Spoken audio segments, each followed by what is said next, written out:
તો આજે આપણે તોરણ બનાવીશું। તો ચાલો શરૂ કરીએ। તમે જોવો છો તે પ્રમાણે તમારે એક ગાંઠ વાળી લેવાની છે। મોતીની હેર આપણે લેવાની છે।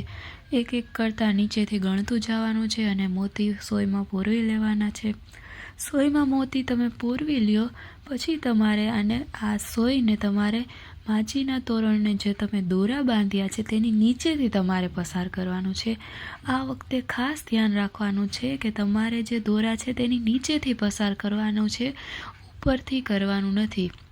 તો તમે જેવું જ નીચેથી સોયને પસાર કરશો એવી રીતે ધીમે ધીમે દોરાને ઉપર લઈ જવાનો છે અને પછી તમારે જે મોતી છે તેને ગોઠવતા જવાનું છે।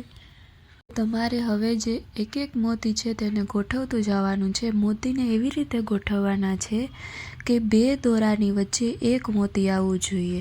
ફરીથી આગળ બે દોરાની વચ્ચે એક મોતી, બે દોરાની વચ્ચે એક મોતી, તેવી રીતે પૂરી લાઈનને પહેલાં ગોઠવી દેવાની છે। નીચેથી પ્રેસ કરતું જવાનું છે, નીચે એક હાથ રાખવાનો છે અને અહીંયાથી તમારે મોતીને પ્રેસ કરતું જવાનું છે કે બે દોરા વચ્ચે એક ગોઠવી દીધું, એના પછી બે દોરા વચ્ચે એક। જેવું જ આ ગોઠવાઈ જાય પછી એક હાથ એની નીચે જ પ્રેસ કરીને રાખવાનો છે અને હવે જે દોરો હતો સોય પૂરેલો એ સોય લેવાની છે। સોય લઈ અને તમારે મોતીની ઉપરથી પસાર કરવાનું છે। આ વખતે ખાસ ધ્યાન રાખવાનું છે કે તમારે મોતીની ઉપરથી પસાર કરવાનું છે, દોરાની વચ્ચેથી નહીં।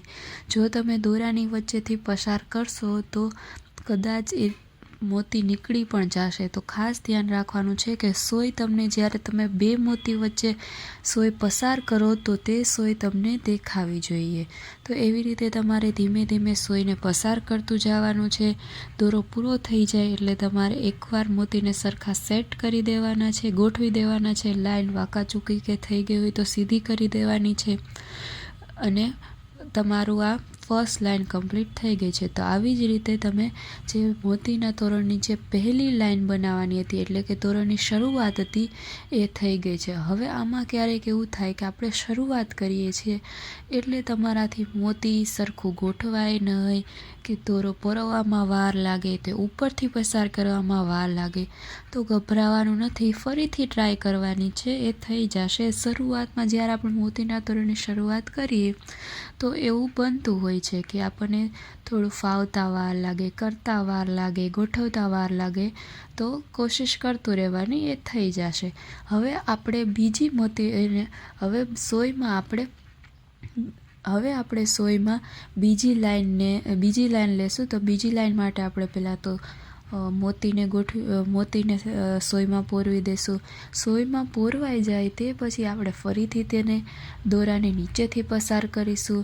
એન્ડ સુધી દોરામાં આવી જાય એટલે ફરીથી પહેલાં જેમ કર્યું તેમ જ ફરીથી હવે નીચેથી આપણે એક એક મોતીને ગોઠવતા જશું।